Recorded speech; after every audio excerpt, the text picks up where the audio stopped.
ассалому алайкум дӯстон. Ташаккур, ки каналро пайгирӣ мекунед ва аз пеи омӯзиши забонҳо ҳастед. Ва чун дар комментарий бисёриҳо менависанд, ки ҳаст оё роҳҳои гӯем андак осон аз худ кардани забон. Албатта ин роҳҳо ҳастанд ва дар ин видео ман мехоҳам барои шумо якчанд маслиҳатҳоро пешниҳод карда бошам. Инак чӣ намешавад дӯстон? Лайк, поделиться ва рафтем.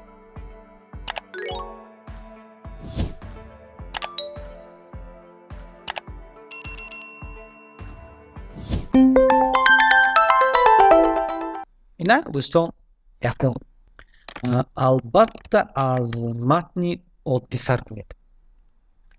Афсонаҳои кӯдакона барои хониш хеле мувофиқанд. Рӯйхати онҳоро дар Википедия пайдо кардан мумкин аст. Онҳо бо забони содда ва дуруст навишта шудаанд. Бо осонӣ фаҳмо мешаванд. Чунин хониш ба шумо кӯмак мекунад, ки асосҳои забонро эҳсос намоед. Хуб тарзи зебо ва дуруст хондани ҷумлаҳоро омӯхта бошед. Корҳои мураккабро барои дертар гузоштан беҳтар аст. Яъне бояд аз содда омӯзишро оғоз намоем. Дуввум, такрор модари дониш. Инро мо аз мактаб медонем. Дар ҳама ҷоҳое, ки шумо вақти зиёди худро мегузаронед, хуб гӯем хона, офис, ҷойи кор, мошин, албатта стикерҳо бо калимаҳои русӣ навишта часпонида монед, то ҳар гоҳе ки ба он менигаред, калимаро аз худ метавонед аз худ кунед калимаҳоро. Ин ба шумо кӯмак мекунад, ки калимаҳои навро ҳамеша дар пеши назартон нигоҳ доред ва бо мурури замон онҳоро бе аз худкунии гӯем дилгиркунанда дар хотир нигоҳ дошта бошед. Ҳама чизро нависед дӯстон. Ҳамеша ба хотири худ такя накунед. Хусусан агар шумо дар кишвари дигар бошед, чун ҳамрӯза чизҳои навро мебинед, хуб хотир маълумоти бисёрро мегирад ва маълумот аралаш мегӯям шуданаш мумкин. Барои ҳамин албатта гӯем телефон ё блокнот агар бо худ дошта бошед, хеле олӣ мешавад ва пеш калимаҳои навро менависед. Дар охири рӯз аз қайдҳои худ албатта бояд истифода кунед, онро тафтиш кунед, аз назар гузаронед ва байни онҳо албатта калимаҳои гӯем зарурӣ пайдо мешаванд, ки мехонед ба хотир мебиёред. Ҳамеша дар алоқа бошед. Агар имкон дошта бошед дӯстон, аз шабакаҳои иҷтимоӣ истифода баред, на барои гӯем вақтҳои холии беҳуда гузарондан, балки барои шиносоӣ бо фарҳанг ва шахсоне, ки дар ҳамон маҳал, яъне бо забоне ки шумо омӯхтани онро мехоҳед, ҳарф зада бошанд.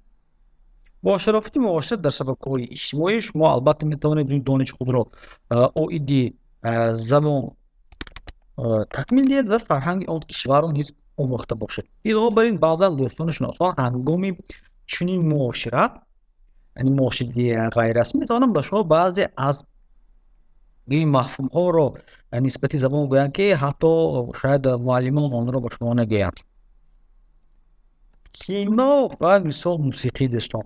Барои бисёриҳо роҳи ҷолибтарин омӯзиши забони дигар ин тамошои филм ва гӯш кардани гӯем сурудҳо бо забони аслии оригинал мебошад. Мисол дар масъалаи забони русӣ метавонед канали расмии консерни Мосфилмро истифода баред, ки дар он филмҳои кӯҳна ҷой дода шудаанд, гӯем бо забони содда онҳо мераванд ва дар комментарий гӯем дар поёни описании ин видео ман албатта ссилкаро ба он канал низ ҷой медиҳам. Бо забони русӣ хонед дӯстон. Хондан малакаи забонро хеле зуд инкишоф медиҳад. Яъне кӯшиш кунед то ҳадди имкон гӯем хабарҳо ё блогҳои русӣ, газетаҳо ё журналҳои русиро хонед. ҳамин тавр шумо ҳам дониши худро такмил медиҳед, ба тафаккур, фарҳанг ва ҳаёти ҳар рӯзи минтақа низ шинос мешавед. дар ниҳоят хондан ин хуб ҷолиб аст. ҳеҷ гоҳ даъватро рад накунед дӯстон. Баъзан чунин меояд ки рӯзҳо на чандон гӯем дӯстона ва баъзеа ҳам сард низ менамоянд, аммо ин тавр нест, то он даме ки шумо ба хонаи онҳо ба меҳмонӣ наравед. Агар шуморо даъват карда бошанд, пас албатта ба меҳмонӣ равед. баҳртон албатта ғизои беҳтарин пешкаш менамоянд, воқеаҳои ғайриоддӣ ба шумо нақл мекунанд. ин муоширати ҷолиб ва осуда як роҳи олии такмил додани малакаҳои нутқи шуморо, омӯхтани фарҳанг ва пайдо кардани дӯстон мешавад. сафар ба кишвари рӯззабон. ба муҳит ё кишвари рӯззабон фаромадан беҳтарин роҳи омӯзиши забони русӣ мебошад.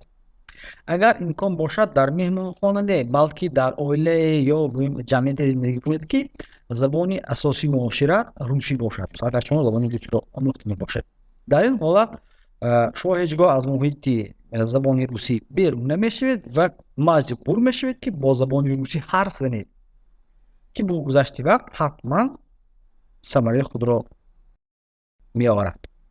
ҳамсӯҳбат ё дӯсти рӯззабонро ёбед. ва албатта дӯстон, хобби ё худ шуғли наве пайдо кунед. мисол футболро дӯст медоред, аз дӯстони худ хоҳиш кунед ки ба шумо тарзи пухтани баъзе таомҳои анъанавиро бо забони русӣ ба шумо нишон диҳанд. мусиқӣ бошад, якчанд сурудҳои анъанавии онҳоро аз худ кунед бо забони онҳо. дигар шуғл, албатта ҳамаи шуғлҳоро метавонед бо забони ҳамон маҳал аз худ кунед, омӯзед. ҳамин тавр шумо метавонед бо одамони рӯззабон зуд забони умумӣ ёбед ва шумо метавонед таҷрибаи бештари гуфтугӯ ба даст оред дӯстон.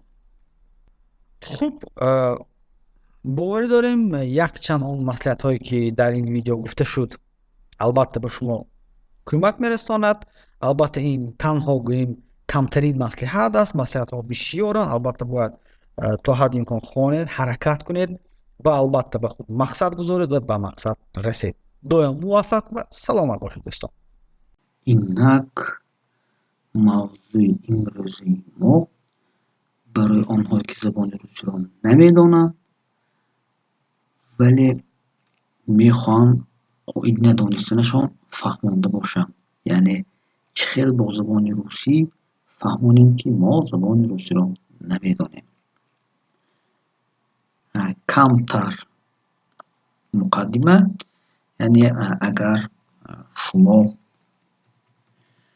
дар кишварҳое ки бо забони русӣ муошират мекунанд, лекин забони русиро намедонед, албатта фаҳмондани оне ки шумо забони русӣ ё забони маҳаллиро намедонед, албатта ба шумо зарур мешавад. мисол дар чӣ меҳмонхона, чӣ дар кӯча ва дигар ҷойҳо бо шумо суҳбат карданӣ мешаванд ва шумо бояд фаҳмед, ки шумо он забонро намефаҳмед ва бояд ба шумо бо дигар намуд фаҳмонида бошанд. инак вақтро кашон намедиҳем. лайк, поделиться ва албатта подписаться, агар то ҳол подписаться карда набошед. ва дӯстон, рафтем дӯстон.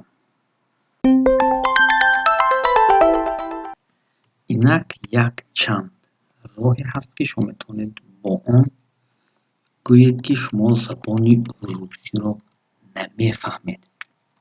мисол, я не говорю по-русски.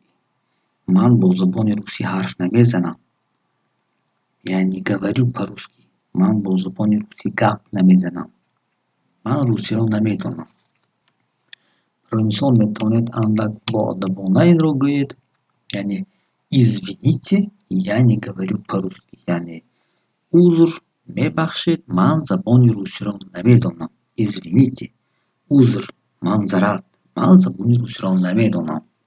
ё ман бо забони русӣ ҳарф намезанам. забони русиро намефаҳмам. Я не умею говорить по-русски. Я не владею русским. Я не умею говорить по-русски. Я не владею русским. Инак, извините, я не говорю по-русски. Я не умею говорить по-русски. Я не владею русским. анакнун агар рафту шумо танҳо бо дӯстон ё оила сафар карда бошед, дар сафар бошед, дар хонаиш бошед, албатта хуб мешавад якбора фаҳмонед ки ягонтое аз шумо забони русиро намедонед ё намефаҳмед. Барои мисол, мы не говорим по-русски. мо бо забони русӣ ҳарф намезанем. мо бо забони русӣ гап намезанем.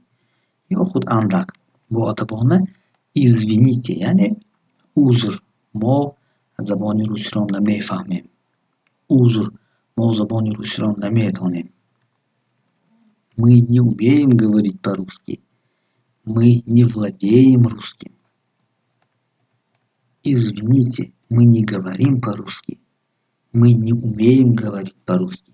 Мы не владеем русским.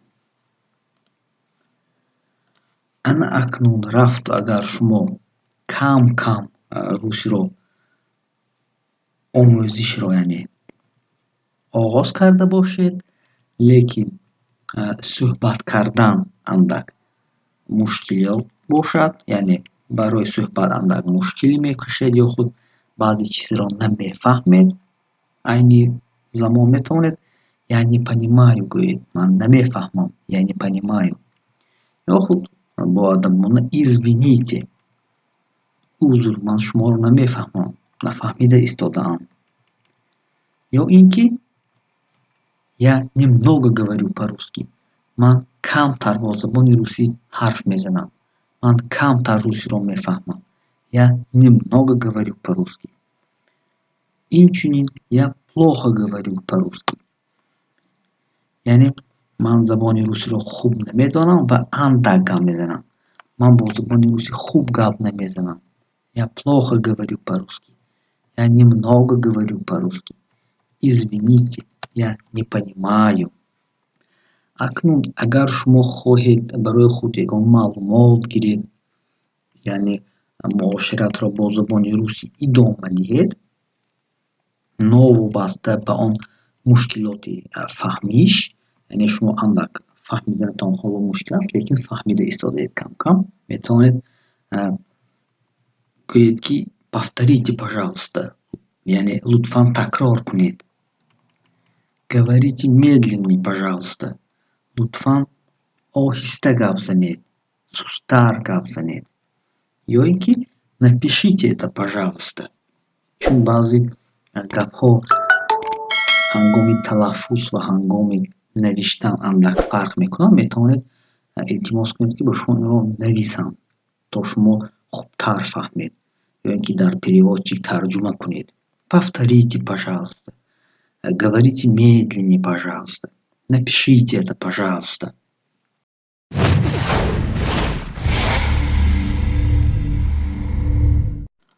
хуб дӯстон, боварӣ дорам ин камтар видео бошад ҳам барои шумо андак ёрӣ медиҳад, то камтар омӯхта бошед ва албатта оиди мавзӯъҳои нав метавонед дар комментарий нависед.